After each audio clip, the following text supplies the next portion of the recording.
Hey guys, it's your girl Liza back with another video, but this time we're diving into something spooky, something mysterious, something mythical. Every country has its own mythical creatures, and the Philippines is no exception. From old stories and folklore, these mythical beings have been passed down through generations and remain popular even today. So buckle up, Buttercup, and get ready to meet 13 mythical creatures from the Philippines that'll have you saying, "Pass the garlic, please." Okay, first up, we've got the Multo. Not your friendly ghost Casper, alright? More like boo and you're running for the hills. Multo are spirits who have moved on, to the other side. They hang around their old stomping grounds, giving folks a fright. You know, casual ghost stuff. They can appear as reflections or shadows. Imagine seeing a double image in the mirror, or a shadow that's not yours. How to avoid a Multo? Be super polite. Like, "Excuse me, Mr. or Miss Multo, just passing through." Next up, we've got the Aswang. Imagine a creature that's like the ultimate foodie, except their idea of a 5-star meal is, well, let's just say it's not for the faint of heart. Yeah, we're talking internal organs, people. And they're especially fond of, wait for it, unborn babies. But listen, the Aswang is like the queen of disguise. During the day, they might look like your average, everyday person, maybe even your friendly neighbor. But when the sun goes down, watch out. The good news is, they're not fans of garlic, salt, or anything blessed. So basically, carry around a whole pantry worth of spices and you're good. And if you're feeling extra brave, head over to the province of Capiz. They even have an Aswang festival. Next on our list of extraordinary creatures is the Mangkukulam. Now imagine a witch, but like 100 times more intense. We're talking about someone who can literally curse you with just a glance, a whisper, or maybe even a strand of your hair. Yeah, these guys don't mess around. They use personal belongings, dolls, even photographs to work their magic. Or should I say, their kulam. So if you ever see a creepy doll that looks suspiciously like you, maybe just like, back away slowly. But hey, it's not all doom and gloom with the Mangkukulam. Some of them are actually healers, using their knowledge of herbs and potions to do good. They're called albulario, and they're basically like the neighborhood pharmacists, but way cooler. Let's talk about the Diwatas, the guardians of nature. Imagine a forest, but instead of squirrels and birds, you've got these stunning, ethereal beings, radiating beauty and grace. They're like the ultimate woodland fairies, but with a touch of, Filipino flair. They're super protective of their turf, though. One of the most famous Diwatas is Mariang Makiling. She's like the Beyoncé of the Diwata world. Her mountain is in Laguna, and people go there to offer gifts and prayers, hoping for a little bit of that Diwata magic. So if you're ever in the area, pay her a visit. Just, maybe leave a peace offering first. Meet the Sigbin, a creepy yet unique creature. Picture a small kangaroo with glowing red eyes and a whip-like tail. Oh, and it walks backwards. During Holy Week, it hunts for human hearts to make amulets.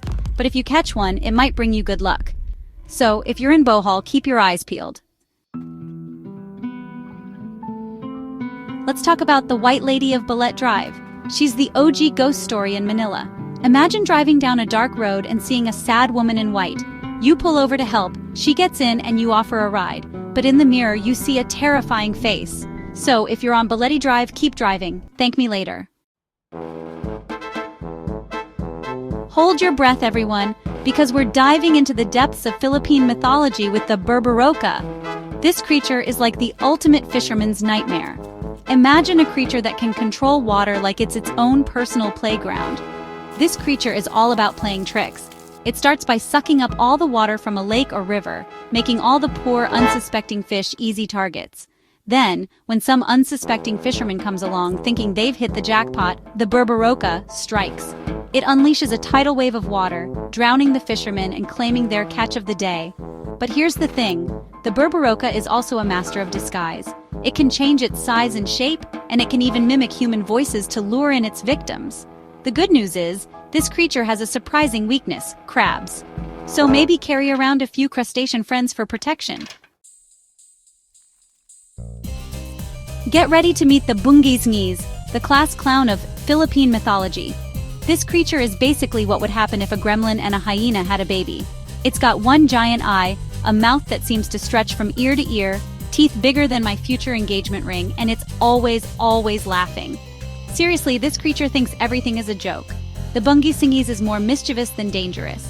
It loves playing pranks on people, hiding their belongings, making strange noises in the forest, typical prankster stuff. If you're ever hiking through the forests of Bataan, Batangas, or Orion, and you hear a high-pitched giggle echoing through the trees, don't worry, it's just the bungisingis saying hello. Okay, brace yourselves because this next creature is not for the faint of heart. Meet the Amamango, the intestine enthusiast. This creature is like Bigfoot's weird cousin, twice removed.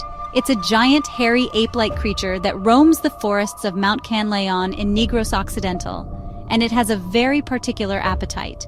We're not talking about berries and nuts, people. The Amamango craves guts and gore, specifically the intestines of its prey.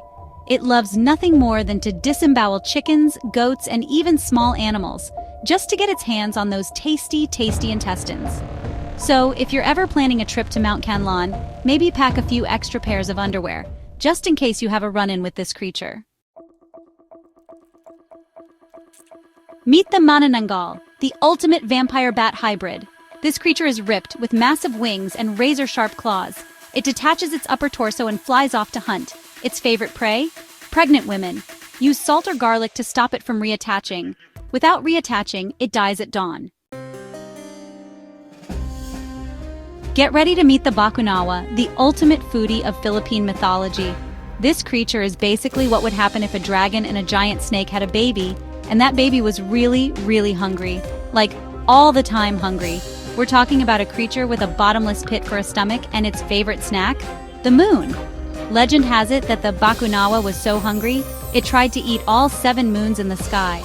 It managed to devour 6 of them before Bathala, the supreme being, stepped in and banished it to the depths of the ocean.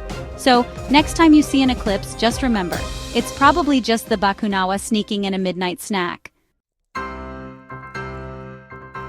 Meet the Tikbalang, the ultimate prankster of Philippine mythology. This creature is like a creepy centaur that loves playing tricks on people. Imagine walking in circles for hours, lost and confused. You've just been tikbalanged. It loves leading travelers astray in the woods. If you're hiking in the Philippines, watch out for the tikbalang. And maybe pack a compass, just in case.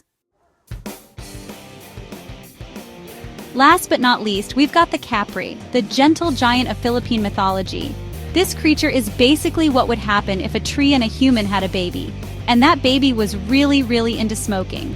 Like chain smoking. We're talking about a creature that's always got a giant cigar in its mouth, and its breath probably smells like a campfire. But don't let the smoke and mirrors fool you. The Capri is actually a pretty chill dude. It's a giant hairy creature that lives in trees, and it's said to be a protector of nature. So next time you're in the Philippines, be respectful of the trees, and maybe offer the Capri a light. Just, maybe stand back a safe distance. And there you have it, folks. 13 mythical creatures from the Philippines that will keep you up at night. From blood-sucking vampires to moon-munching serpents, these creatures are sure to make your next trip to the Philippines a memorable one. Just remember to pack your garlic, salt, and maybe a few extra pairs of underwear, just in case.